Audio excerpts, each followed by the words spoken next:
Welcome. You are watching Taking It to the Nub, episode number 14 of season 1. And tonight, we've got the man himself, the one and only. Well, I think there's two. Rafael Nodal. This is not the tennis player.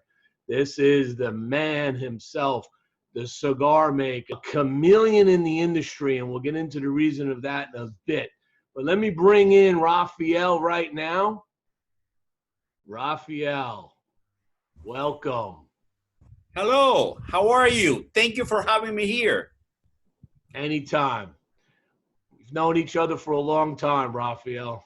That's correct. That's correct. Thank you. Thank you again. It's an honor to be with you Saturday night and talking a little bit the people, the viewers, a little bit about the cigars and our journey in the cigar industry. To thank you very much.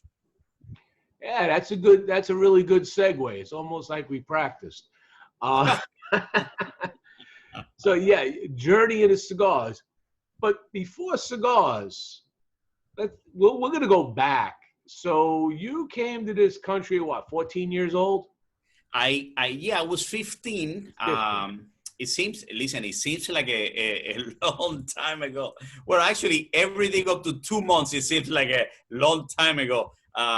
So yeah, in 1980, if you ever seen the movie Scarface, if any of you guys have seen this Scarface movie, so I came on those boats in 1980.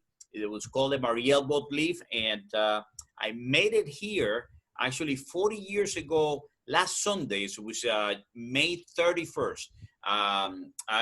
In the boat that I was, 300 people, we were rescued. Yeah, we were rescued on the sea. It's 300 people, but the boat probably was for 30 people, right? Normally, right? It's a train boat, it's a fishing boat, and so 300 people everywhere. And the Coast Guard rescued us.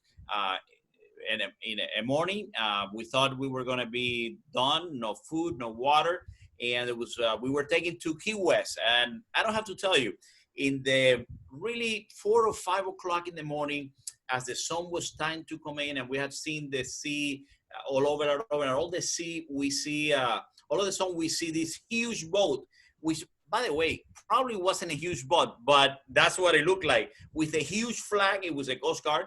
And we got rescued. So that was an amazing thing, right? So you come into Key West. You are 15 years old. You've landed foot in America.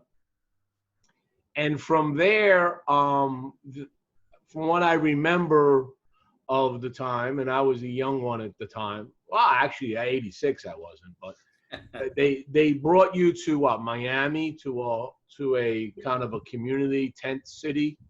Yeah, we first spent some time in what is used to be an old Navy base. So we were put there to process, get the fingerprints. The Navy base in Key West. And then it was taken here in Little Hub to Miami. And at the time they were putting everybody under the I-95. There was it's there on the entrance in Miami. Now it's in the middle of Miami, but at the time it was at the entrance of Miami. It was an interchange of different speedways and crossways, and we were everybody was put there. Until a family of ours was able to get us out, and we spent a couple of weeks in Miami, and then we went to New York City. So. Listen, coming from Cuba, a small town, to go to huge city, that was amazing. So they moved. So I know that different people went to different places. There were some that went to Chicago area, like the Blancos. They went to Chicago area. Right. You went to New York. Right, because of we have some friends from our hometown there. And they asked us to go and join them. They were going to help us, and they did. And an amazing thing. We lived there for 3 years. But the government, actually not the government, I think it was a Catholic association, gave us money, paid for the transfer, the airplane, and that was the first time that I got an airplane. And when I went to New York City, so I mean there were a lot of firsts in this time of my life. So when you're in New York City, when you're still young, you're in your late teens and going to the 20. Is that when you started playing tennis in Yes, I the wish. tournaments? I wish. I wish. I wouldn't be here now, probably, eh? But well, maybe even worse, eh? Maybe even worse because I don't know how good I can ever be. I'm not too good with exercises, as I'm sure people that know me know. I think the most sporty thing that I have done is chess, right? This is the closest thing that I have done. No, I played. I played since I was 6 years old violin in Cuba. Since I was 6 years old, so they gave me if my parents for like Christmas, but it's not Christmas. We celebrate the Three Kings Day, and in January, and they January gave me 6th. yes, and they gave me a drum set, right? And I was, 6 years old with drum. So I wanted to play drums. So my parents took me to the local music school, and they said, and I wanted to play drums. I mean, what? And the school said, no, drums is an imperialistic capitalist instrument, right? Because you have rock and roll, which was banned at the time. If you want to play, you play violin. I mean, what a difference from drums to violin, right? Wow. And my mother looked at me and I said, yeah, I want to play. And she said, if you start, you need to finish it. And that, I have to tell you, that was in my life, that was a great time because my mother forced me every day to play, and I hated the thing after 2 months, right? It sounded awful. I mean, awful. I wanted drums and things like that, but my mother said, you need to finish. So I did finish, but when I came to New York City, I picked up piano. I went to a fantastic school of music, and I was given a scholarship, and I started a program at Manhattan School of Music, and I studied piano and composition and director and conducting, which is really what I like it. So the piano came fantastic for composition, and the violin I continue. It was my first instrument, and that's what it gave me the love, right, for music. And so here I am later on in Cigars. This is crazy. Yeah, well, so you're in New York, you're learning, you're continuing your violin, you go into the piano, and when did you leave New York to go back to Miami? So 2 years into being in New York City, by the way, I love New York City. I do too. I I love grew big up there. cities. 1980, it's not what it is now. It's a different world. It frankly had a lot of more character from my point of view, but crime was bad. 42nd Street was bad, but it gave me such a love for that city. But my mom, 2 years into being there, had a huge accident, and I had like 14 operations in the fracture. I'm sorry, not one operation, but fractures in her leg, and they had to put nails and screws. And she was at home in bed for a year and a half, and then after they removed all that, the cold weather was just awful. And let me tell you, I have been studying for a year and a half for an audition for Juilliard in conducting, and couldn't do it. Came here and I came to Miami with my family, and that's it. That was my brief. I continued studying music in Miami. I opened up my own opera group, right? That didn't last long. No one wanted to listen to opera in Miami at the time, and so that was my brief music part. I continue a little bit. That's what it keeps me sane in moments like we're going through this country today. Music is something for me. Is still what is one of the three things in my life that really fills my life. All right, so you're in Miami. You got this thing where they're not listening to opera, and somehow you found yourself in the health industry. Right. Well, no. After that, I went to healthcare. Actually was in healthcare. So I was 19. I've been here for a year. And one of the person that gave me a lot of support to the opera group, I asked him for a job. He was a physician and got me a position cleaning floors in a hospital. So I was 19. I started cleaning floors in South Beach, in a hospital, a community hospital in South Beach. And I started there. I continued my education, but I started working there full time. And in 4 years later, so I became the director of finance of the hospital, later assistant administrator, and later took a executive position, executive director of a national hospital chain or healthcare chain, and that I moved to management of healthcare until one day, so my journey in the cigar, because of one of my employees and now partner, Hank Bishop, who is a mental health therapist, a children therapist. He invited me to buy cigars. He thought, being Cuban, right? Being Cuban, hey, you smoke cigars? I don't smoke cigars. So everybody think you're Cuban, you dance salsa, which I do, right? But you can roast a pig and you can smoke cigar. But I never smoked cigar. So I went there to Little Havana and I met a guy that really gave me so much passion. I bought my first box of cigar. I smoked my first cigar with Nick Perdomo, right? I met his wife that day. I met his brothers-in-laws, and I went that evening to my house and I told my wife, I am going into the cigar business. So that was in 1999.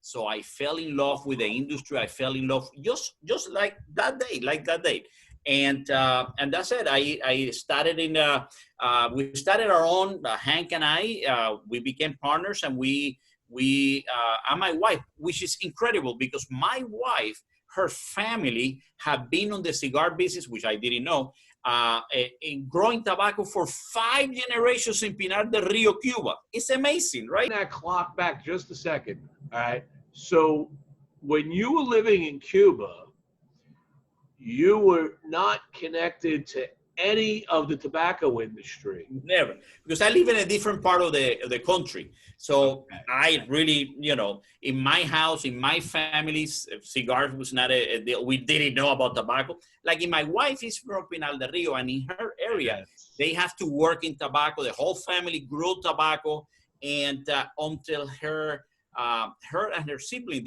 when they came here, they all became physicians.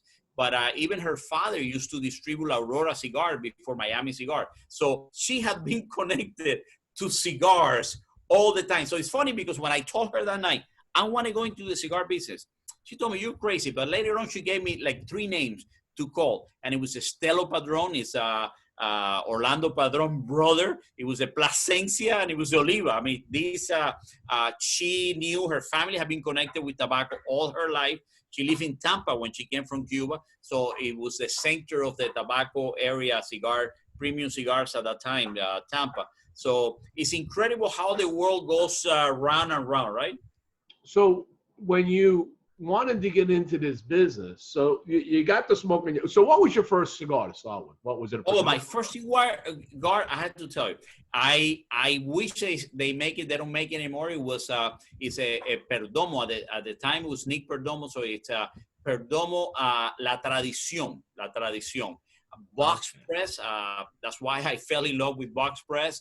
And he has some amazing cigars, and he was very advanced for his time. I believe he still is.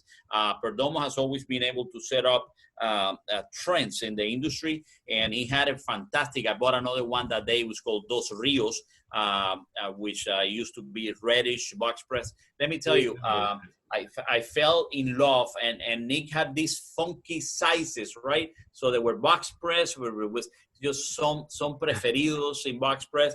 Just amazing thing. I fell in love. So we started first on the internet.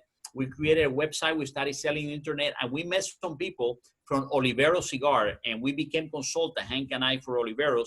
And we started making premium cigar because until time, Oliveros was making only flavor cigars. Hold on. Right. So you started a website. You started selling cigars.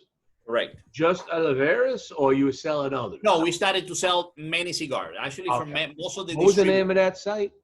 That was called Avila, Avila cigars.com, because Avila, I'm from Cuba, from a part from my town called Avila, so I call it Avila Cigars. All of a sudden I came with everything culturally from my country and became. So I know we were open for maybe 2 years, and at the time we were selling most only distributed from South Florida. So we got Puros Indios at the time, Ernesto Perez Carrillo, Plasencia, Gran Habano, that at the time it was called, they have Bohío, and they have some others. So I met George, his father, but George Rico, when George was, I think, 16 years old. Yeah. 16 years old. And so it was a fantastic journey. I met a lot of people and met the Oliveros people, and we were doing fantastically with the cigars. So they asked us, what are you doing so good with our cigar? And we didn't know. We were just selling them. And they said, why don't you come and help us as a consultant? And we noticed that immediately they had a lot of flavor cigar. They had a Lone Lady. That Oliveros was a big flavor, right? And the cognac and all that. So we made our first non-flavor cigar with Nick Perdomo, because that's the guy I knew. And Nick was so fantastic. We started selling those cigars, unbelievable. And then I ended up staying with all the assets of Oliveros and continue our journey. That's how I got into wholesale. So that was in 2002. I went full thing with Oliveros and open up a factory and things like that. Before that, so as you were getting into Oliveros and doing your website, that was right kind of at the peak of the cigar boom. I was after. Unfortunately, I only get in the businesses after they have peaked. Things kind of came down because there were a lot of cigars. I mean, you got in when everything started falling apart. Everything have turned down because 97, 98 was just so we came right on the heels of that. But however, internet was new at the time, so a lot of the sites that are mega sites today, they were starting at the time. We were doing fantastically, but I was not. Hank became a very knowledgeable on the internet and the things that we needed to do. But I was more into the cigars, into the flavors and the things like that. So the wholesale and the retail came to me at face-to-face retail. So we opened up a store. We started with wholesaling, and that's how I got into the actual wholesale part, which was a complete different world for me.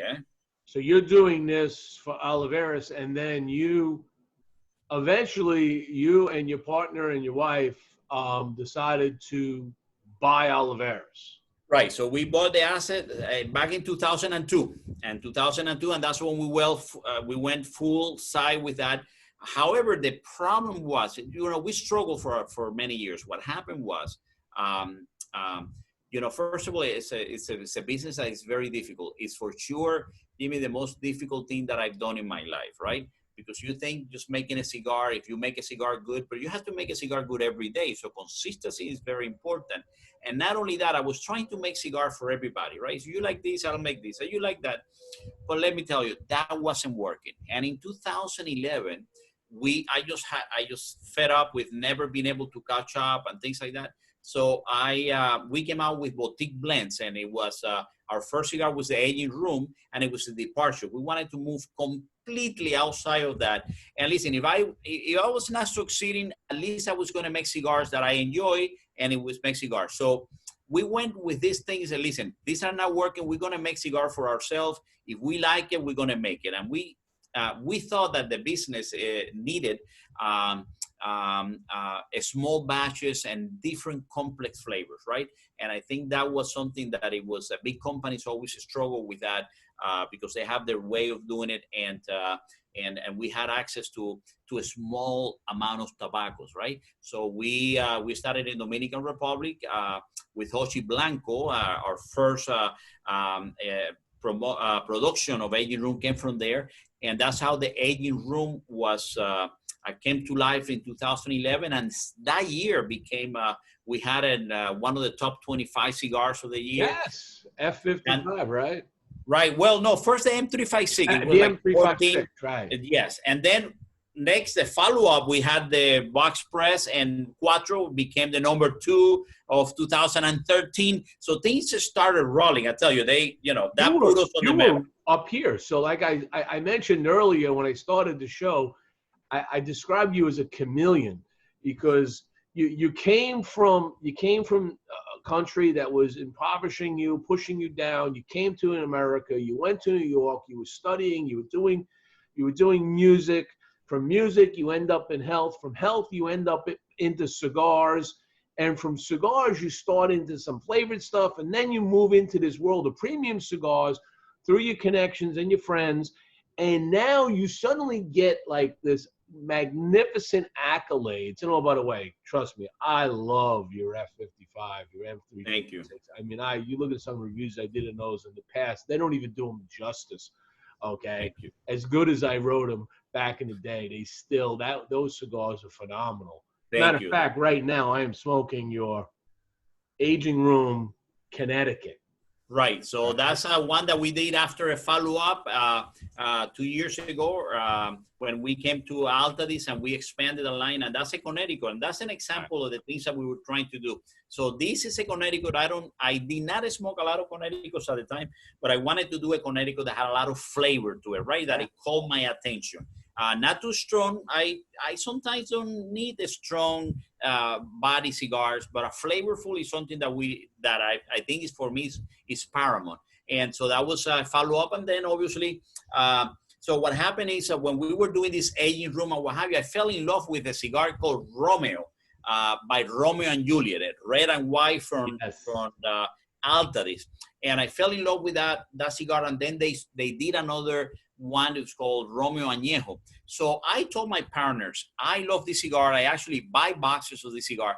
I want to go to Altadis and tell them that I would like to make an aging room Romeo. I mean, everybody thought that I was crazy because, it was a crazy idea.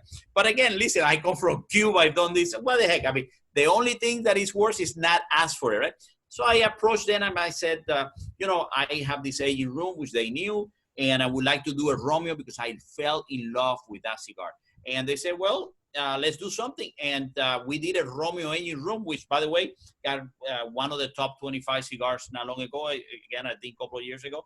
And then one day, one thing led to another, that they took on the distribution of aging room, and I took a job with the mother company, which is Tabacalera USA, that is over Altadis, JR, and Casa de Montecristo.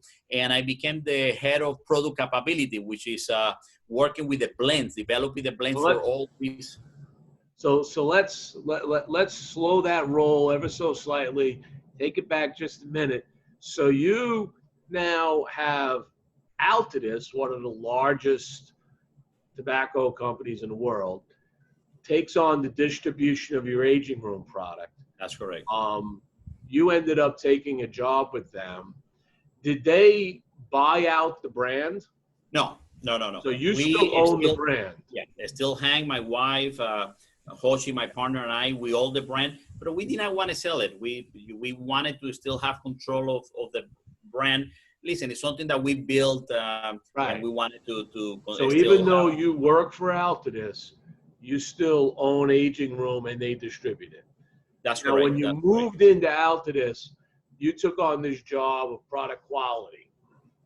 Yeah, developing the product quality and also developing the blends, right?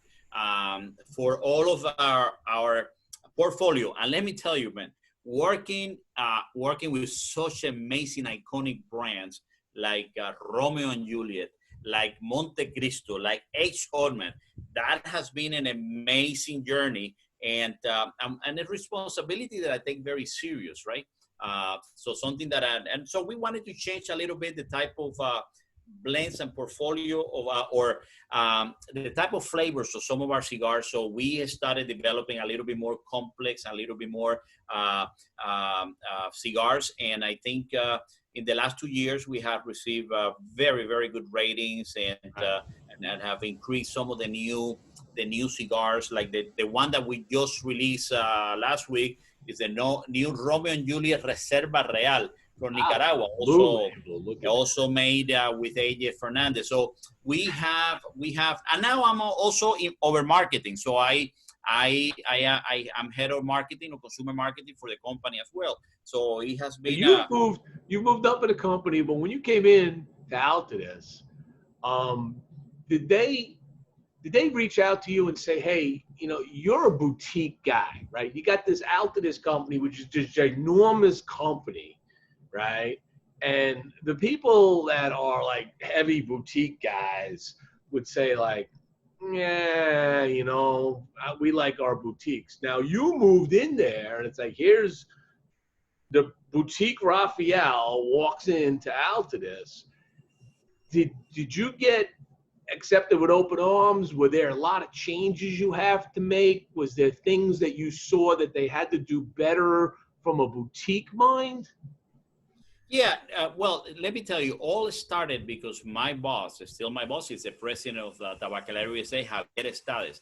Javier had come from Spain. He was over the Cuban distribution in Spain because, as you know, our company is also owned 50% of Habanos SA, and is the sole distributor of the Cuban cigars outside United States. And so he had come from there.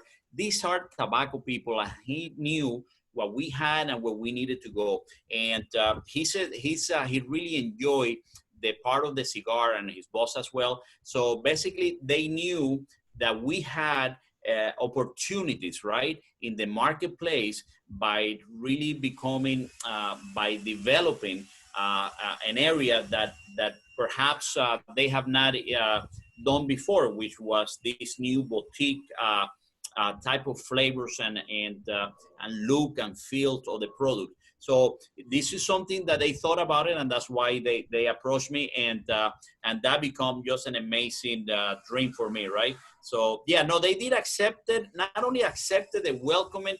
They have an amazing relationship because, you know, one of the things that Altadis, that I'm very proud of this company, Tabacalera, our whole company, is that we have an amazing group of talented and professional individuals, right? And they are always open to new ideas. They're opening to try new things. And that's why I am, right? So some things you tried, they don't work. Some things you tried, perhaps didn't do. But when it worked, it worked. And they gave me that opportunity. So we have actually been able to enjoy a great relationship, right? Awesome. Now, what are you smoking today? Is that the Nicaraguan? Oh, this is the Aging Room 4 Nicaragua. So this, we released it 2 years ago, and obviously in December, I became the #1 cigar by Cigar Aficionado. This is a partnership. This is the first time that the Cuatro went to Nicaragua, right? So we've done most of our cigars until that time in Dominican. However, about 3-4 years ago, I started working with AJ Fernandez. We have been friends for a long time, but we developed one Aging Room Pelo de Oro with amazing tobacco called Pelo de Oro in Nicaragua. And then we came out with this, and this was just rated 96 by Cigar Aficionado and got the #1 cigar of the year. So this something, I mean, I owe a lot to this cigar. Is because I had a #2, although the #2, you know, was the #1 that year was a Cuban Montecristo #2, and that was the #1, but it was not sold. It's not sold in the United States legally anyway.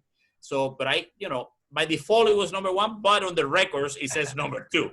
And I'm a very I'm a person that, you know, very competitive. I wanted to have that #1, and I worked very hard.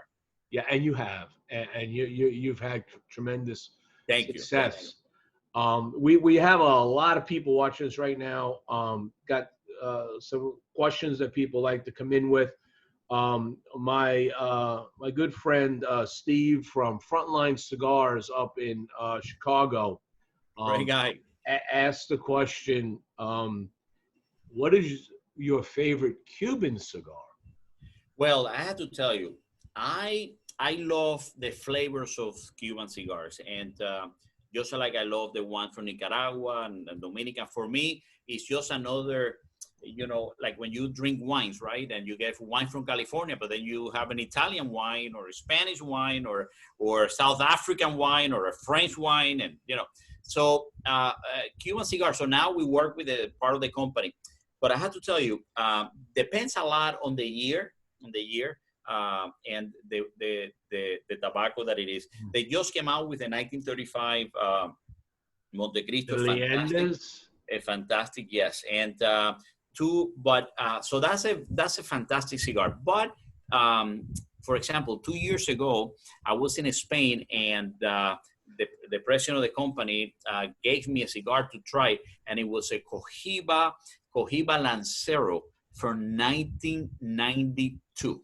Oh, that's and let me just tell you, that is perhaps the best cigar I ever had in my life. You know, because also when you smoke a cigar, there are a lot of other things that are affected, right? Which is the company, the moment, right? There's a lot of things. But that's, yeah, and I thought, hey, perhaps, so last 2 years ago at the Big Smoke, we had a dinner with the people from Cigar Aficionados. So our boss brought the few cigars that he had, one for everybody, and we smoked it that night. And again, it was the best cigar I had. So I had it in 2 continents and 2 different occasions with different, different type of event. And it still was the best one. So that's probably the best cigar. So there's a lot of others, just like there are a lot of Nicaraguas that I enjoy, or Dominican and things like that. But those 2 probably will be my, for now, right? That can change anytime. Oh, of course. I mean, I would say like one of the best, if not the best cigar I ever had was a decade and a half ago, easily, in Germany at Casa del Habano's house in Nuremberg, Germany. And it was my last visit there, my last night. And I had asked the owner to give me the best cigar in his humidor. I don't care how much it cost. And he brought out a Don Alessandro, okay, Vegas Urbana double Corona, right? The big one. Yeah. 3 hours of nothing but abs. And I described it as Cigar Himmel, which is cigar heaven in German. It's just amazing. And I came home and I was like, anything I would have. If I picked up something from my friend Steve, you know Steve from Ash's Cigars. Absolutely. And I remember I came home and I picked up a cigar that I would regularly smoke at his lounge. And I was like, what'd they do to this cigar? And he goes, they didn't do anything. You've been living in Germany. You've been smoking Cubans all this time. And I was like, yeah, things change. But yeah, so that's good. No, absolutely. And listen, in the watch party that I'm doing my Facebook, so Michael Seven said that big number 1 or big number 2 that I make, those are amazing cigars as well. You know what happened is, Jimmy, what I try to do, I have a wheelhouse of flavors, right? So I like complexity, I like flavors, I like aromas, and it's very close to the wheelhouse of flavors of Cuban cigar, right? So even when we are working with Dominican tobaccos, or like in the case of the big number 1 or the M356, or in the case of the big number 2 that we just did in Nicaragua, the Pura Cepa as well. All of these cigars are cigars that are on that wheel of flavors and complexity of the Cuban tobacco. Yeah. So when you get into your blending of cigars, what is some of your most favorite leaves to work with?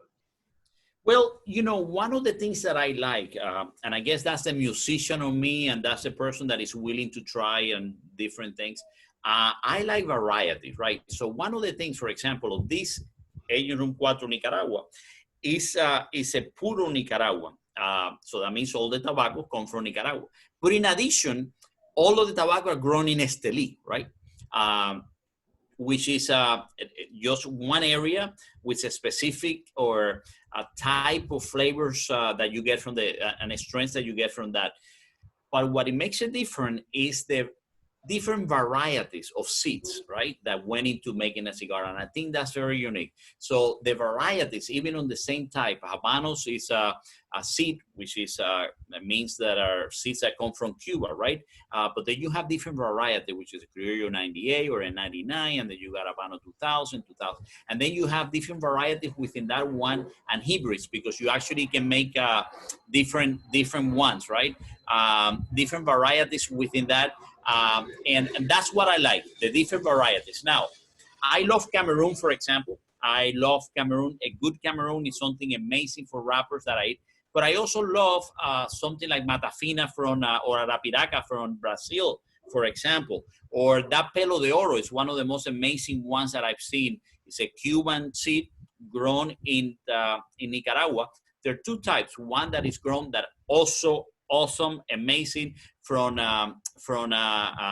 my father's cigar, which is the Garcia family, grown an amazing Pelo de Oro. That Pelo de Oro was original from the middle of the country. So the one that Adele, which is also amazing, comes from the Pinar del Rio area. And they're different components. But I am working now in Dominican Republic with one tobacco that is called Pilotico. So Piloto was the Cuban seed that was brought from Cuba, maybe in 1952, and grown in Dominican Republic. But the Mendez family, Jose Mendez, I worked very close with Alta, is the main provider of Dominican tobacco, or the sole provider of Dominican tobacco in the Dominican Republic. His father brought the original seeds, and we recuperated back. We start growing the original seed. So you normally a seed that has continued growing year after year in the same condition and the same land, it will adjust to the condition of the land. So he started in 2014, before I joined the company, growing this pilotico, which is a very small, just like the Pelo de Oro, very small plant that only has about 6 or 7 leaves. That's it.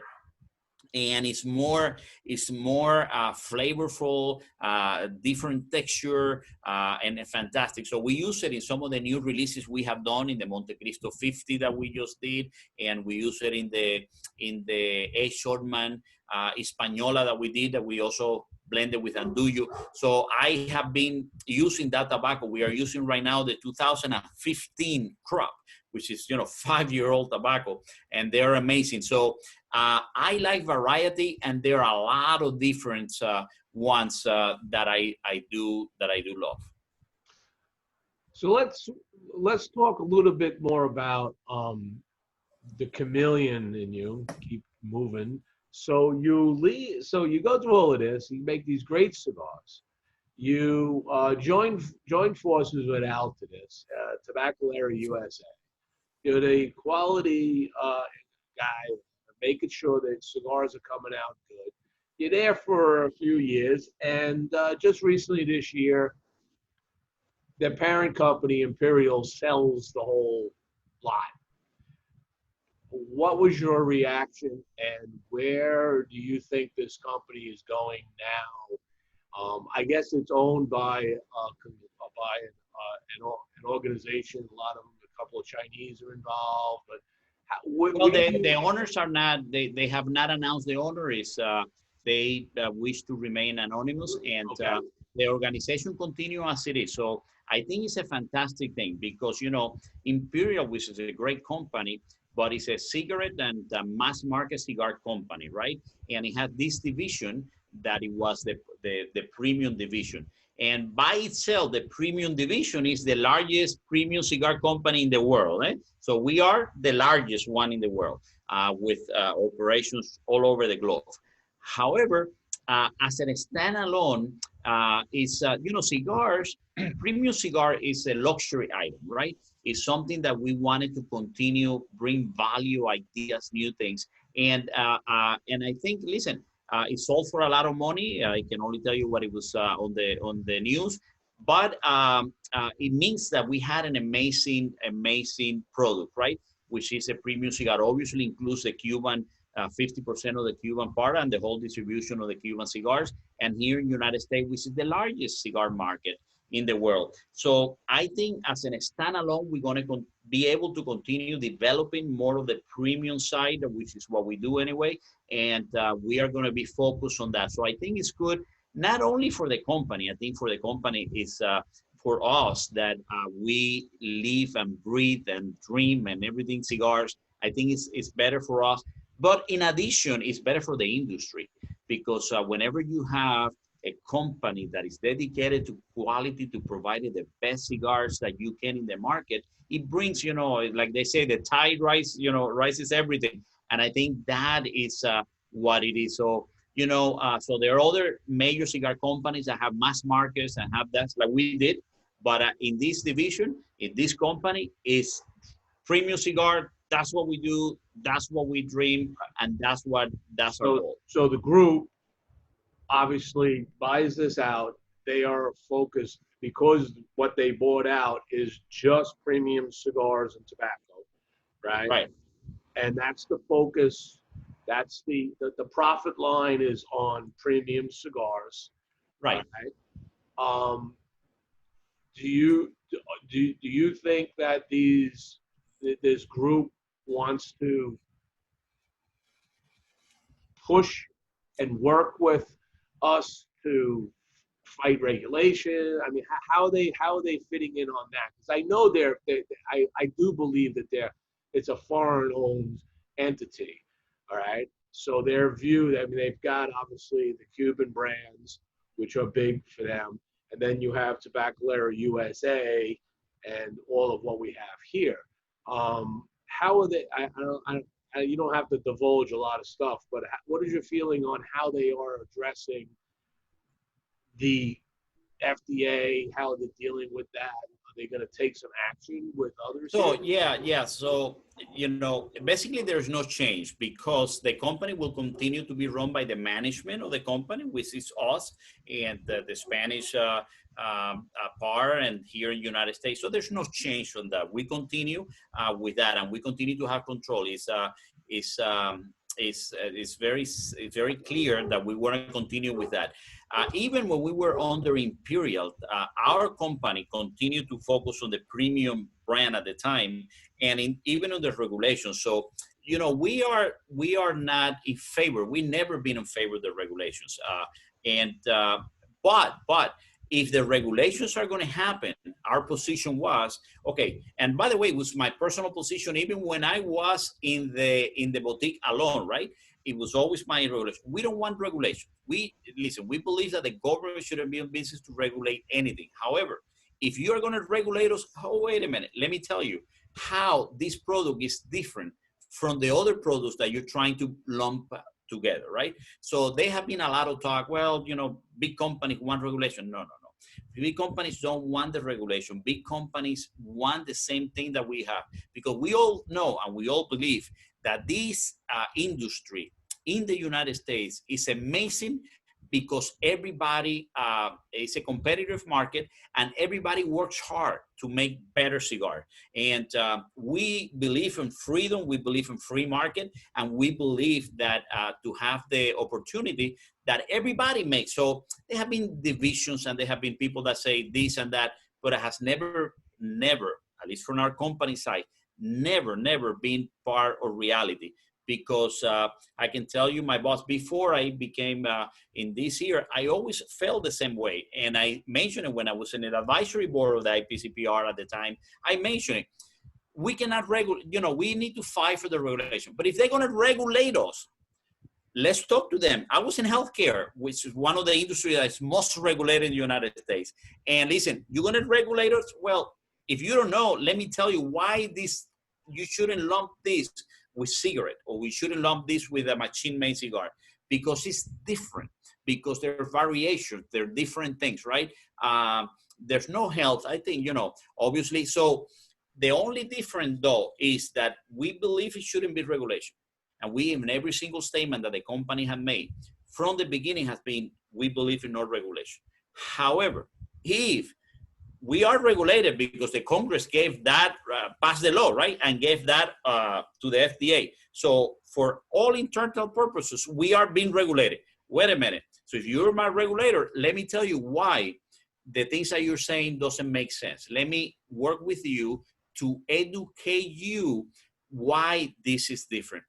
And that part brought a lot of people separate, because some people say, no. If you're talking to them, you're like, you're with them. No. They are regulating us, and they're putting all this regulation. We want to tell you why this product is different, and there's nothing wrong with that, right? And that's I think, the misunderstanding. And listen, it's very simple to say, well, family companies this and family. Listen, I have a family. All the 400 employees that we have are family. We want the best for this industry, and we know, because we know that that is important, that everybody, small, medium, big, make the best cigar we can. And that's our position on that. So it will continue to be the focus, right? So it never changed. It would never. We're very clear on that. So through all of this journey that you've been through, and it's been a tremendous journey on your part, what was the biggest challenge that you came across in all these years?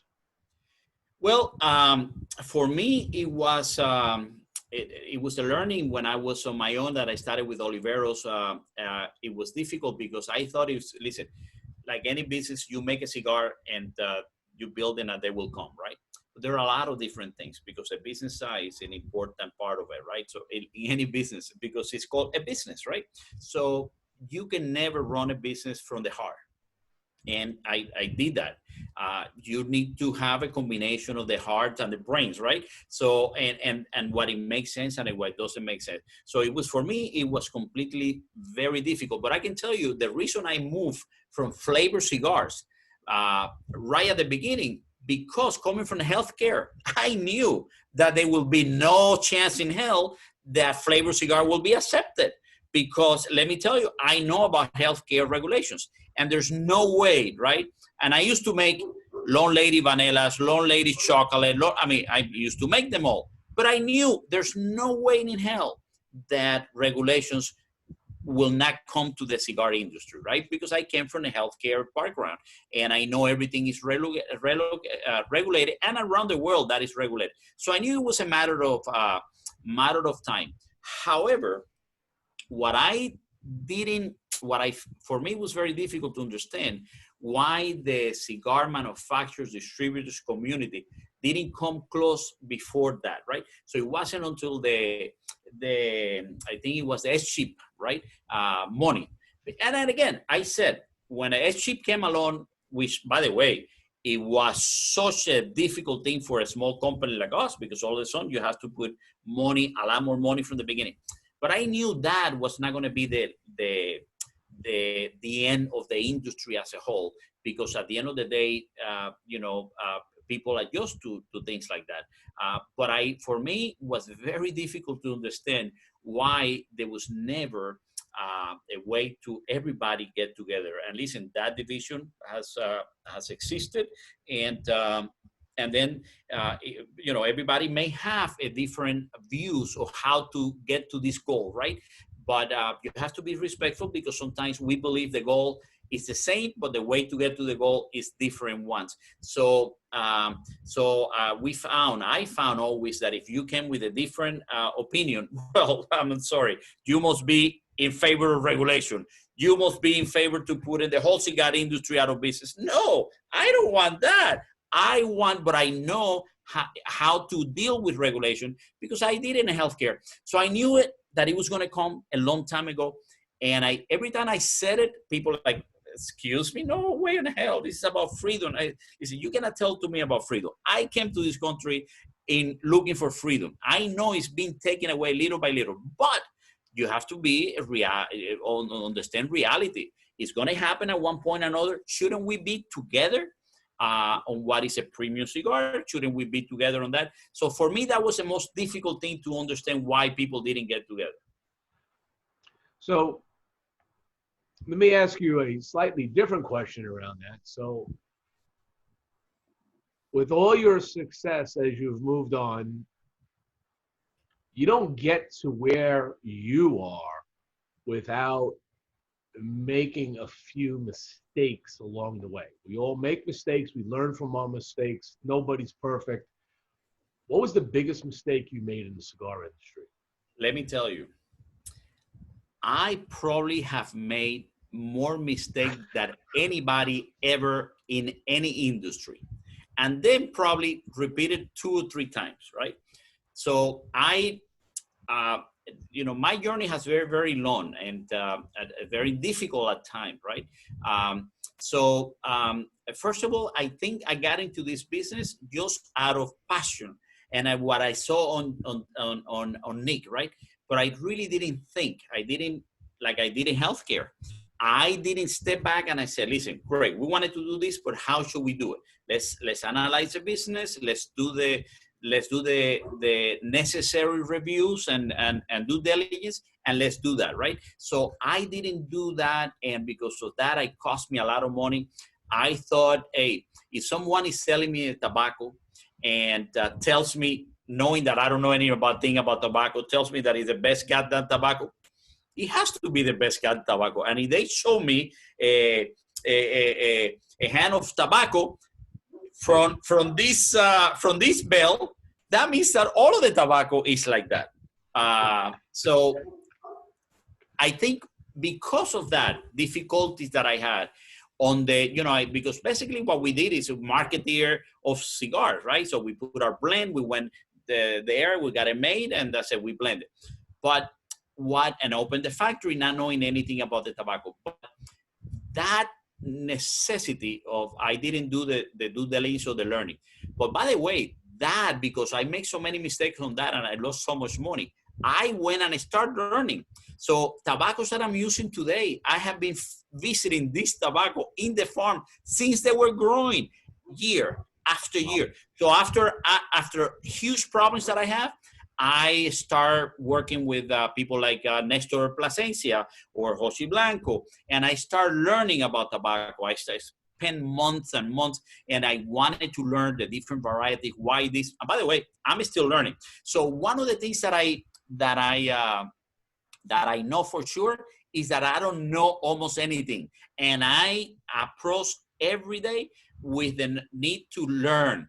And I think that was for me what made me different. That's why I put so most emphasis in the tobacco, in the varieties, and the fermentation process, because not every cigar is the same, not every tobacco leaf is the same, and even if both of them start the same, they don't get to the same place because of the process and the love and the way that which is treated, right? And the time and aging and things like that. So that I made that a very difficult part of me. I made it in a necessity to learn, and I made it from a really bad problem to an opportunity for me to learn and know more than just go there and let's make a blend. Oh, let's take it. Because I do a blend and I know there's not enough tobacco for this one, or this variety is not strong for mixing with this, then I know now why. So it has helped me to have this position, to understand and to continue learning from that. So yeah, I made more mistakes than anybody in the whole industry put together, and then I did it 2 or 3 times again. So last question, and then we're just going to move into our closing thing that we do. Having come out of the boutique industry originally and priding yourself so much so that you even had a name called Boutique Blends, moving into a bigger company, if you look at the landscape today, what would your, outside of your own blends, what would you say is one of your favorite boutique small batch cigars on the market? Listen, depends what you call boutiques, right? But because that may have different connotation for different people.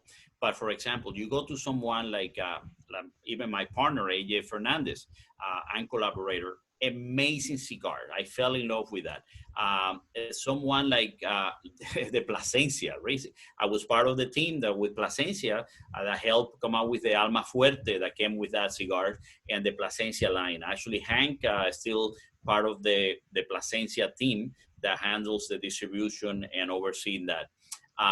but because of the amount of tobacco, people like Oliva cigars, right? Like Nick Perdomo that I mentioned. So I smoke a lot of cigars a day because not only the new blends or blends that we do the testing, the continuation, different production days and different things like that.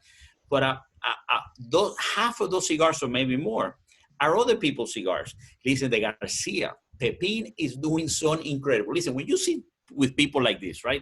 And you see what they do and how they processing. And by the way, you go there and they show you the process and they tell you, I done several blends that I gone and I give it to Pepin. I said, what do you think? The same to Ernesto. And by the way, some of them, they do to me as well. I sit down with these people and say, what do you think about this? The acidity, let's change this, let's that. You know, Ernesto Perez Carrillo, what an amazing guy, right? But not only is a very good personal friend, Lito Gomez is doing some amazing things with Dominican tobacco and stuff like that. So I can tell you that, and by the way, some people have come to me and said, why do you put pictures on your Facebook with this cigar from this and these other people? Say, because I love them. I think I will never say anything bad about anybody, right? About anybody's cigar. But I will certainly talk very well if I like the cigars. Very good. Very good. Well, what we're going to do right now, I always close my show out to, before we say goodbye, to go through two things. One, we always have some kind of a raffle going on. So you all been wondering what's going on with the raffle this time. So Rafael is offering up this lighter. This is a $99.99 retail value lighter. Talk about that, Rafael. It's a new lighter that is not in the market yet. The reason we have it is because during the pandemic, it was shipped to my house. So for me to test it, it's the Aging Room Cuatro Nicaragua lighter from Lotus. It's a fantastic one. I think this one has no, yes, it does. It's two frames like this. And also in the bottom has a punch. You know, sometimes, although I don't use a lot of punch, I normally actually cut it, but my teeth is broken because of that. You do Cuban style nip, right? Absolutely. And then or I use, but when sometimes like now that my teeth broke during the pandemic, I had not been able to go to. I keep fixing this every time, and my dentist is going crazy. So this is something good, and it's just came out. It's not even the market yet. It will be soon. The Aging Room Cuatro Nicaragua Lotus, and it comes in fantastic, beautiful box like this. It's a great gift, and I would like to make sure that one of the viewers tonight win this. So here's what you do. If you're on the Boston Jimmie Facebook feed and you've been commenting, liking, or loving, and you continue to do that, whoever continues to do that, if you catch this after the show and you keep putting it out there, like I do every week, next Saturday, I will do a spinny wheel, and the grand prize winner will win that. All the names that comment and like and love this feed will be on that wheel. And you've seen how I've done that. So those that know, those that don't, well, go check out the post we just did today. I'll also be throwing in as a consolation prize. Obviously, there's always a Boston Jimmie cigar that will be thrown into the mix. So we'll have that raffle on Saturday afternoon next week. So for sure, and I'll send whoever wins, I'll send you the mailing address. So the second thing we do on this show at the end is we like to go through what's new on Stogie Press, and we'll just go from the bottom here. So some of the things that came out this week, we did obviously some cigar reviews. We recently reviewed the Black Label Trading Company, Santa Muerto, their 2019. This one here, they've been coming out with since 2016. This is the third rendition of this. This is a fabulous cigar. I can't talk highly enough about it. It's a 95 rated. So those that like Black Label Trading Company and what Robert Brown's been doing down there in Nicaragua is just amazing. So this just shows his craft beautifully. Hoyo de Nicaragua has announced they're coming out with an Antonio box, but what they're doing is they've created the box here, and I'll just blow this up a little here. Just open this up. So they've taken the box. These are Robusto Grandes of the Antonio blend. And what they're doing here is they've turned it into shut the box game. So those of you that know how this game works, if you're actually, a lot of the military folks know this game. They played this. So this is a very cool game in the end. I'm looking forward to these showing up in lounges, and they may not sell the whole box. They might just sell the cigars, and at the end, you're going to see these boxes sitting on bars and lounges, and people are going to start to learn how to play shut the box. So that's a very cool innovation. We got to be innovative in the business today. Drew Estate coming out with a lot of things. This is the time of the year, every year, that Drew Estate starts putting out all kinds of new releases or new concepts and new things that they're doing. That's no different this year, even though there's no trade shows going on.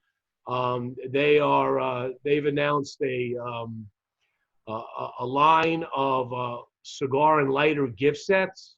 These gift sets here they got the Fat Bottom Betty. They all come with a lighter. There is the Herrera Esteli and the Undercrown Shade and the Tobacco Special. So 4 of their most popular blends. They are putting those out in special gift packs.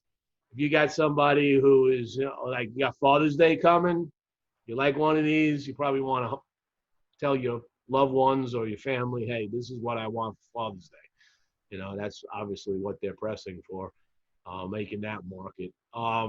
They've also gone, they call it Mad Elegant. I love Jonathan. I mean, Jonathan's got the funniest things he says. They came out with this thing called the Mad Elegant the Tobacco Special. So they came out with Lanceros on these. So if you like this blend, there is a chance for you now. If you like Lanceros, you get these in a Lancero blend. We also reviewed recently the Rojas cigars, the Blue Bonnets. This is one of 3 new blends that they came out with between 2019 and 2020. This one here we came up with a 92 rating. It's a nice cigar, very pleasurable. This is not overly strong, but definitely something that I would say that you could easily sit down in the morning with a cup of coffee and smoke this cigar. It's a very, very nice blend. This blend right here, just so you know, it's got an Ecuadorian Corojo, Nicaraguan. It's all Corojo in this cigar, believe it or not. And it's actually a lot milder than one would think for a Corojo. So absolutely nice flavors, decent burns. El Artista announced their expansion now into the 7th European country. So they've been moving into Austria now. As you are aware, Rafael, one of the biggest things in this industry is the European palate has dramatically shifted over the last number of years.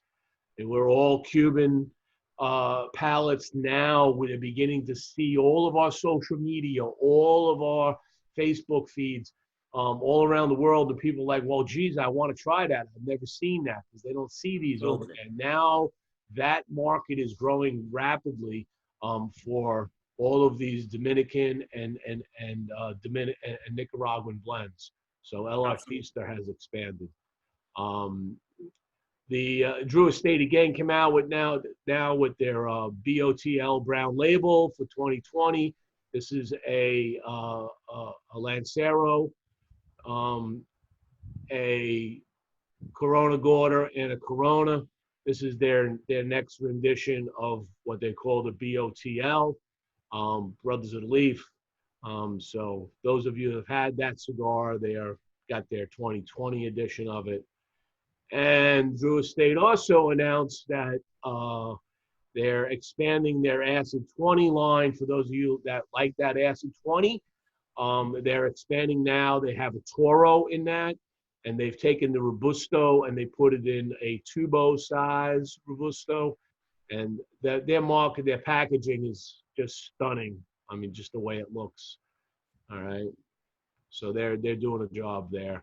So if you're a fan of the Acid 20, you might want to check that out when it hits the shelves. And then lastly, yesterday I put out a review for those of you that saw the show earlier in the season when we had Patrick Potter on from Tobacco Trading Company. This is his Saciar cigar. We gave that a 90. This is just kind of a very pleasurable cigar. It's not overly complex, but it provides a lot of sweetness, very, very mild spices. It's not like a super bold cigar, but it's like he described it as a fulfilling cigar, as something that is satiating to you. So that's the news and reviews on Stogie Press this week. So Excellent, good job, fantastic. Here we are. So next week we will have a shift in the schedule. We originally were going to have Kareem Fort for his second show to talk about his LA cigar documentary that's going to be hitting the market, called Smoke Big. We've shifted that. He needed to shift that. There's a lot of things going on in the country, so we kind of shifted that a week. Next week we will have Eddie Tarazona from Tarazona Cigars. So those of you that know Eddie was out of the market for a little while. He's back in. He's going full bore, so he's making the rounds himself. So we'll have Eddie on next week. Hopefully Smoke Big will be the 20th, and on the 27th we're expecting to have Luis Cuevas on. So that's the lineup for June. Rafael, thank you very much.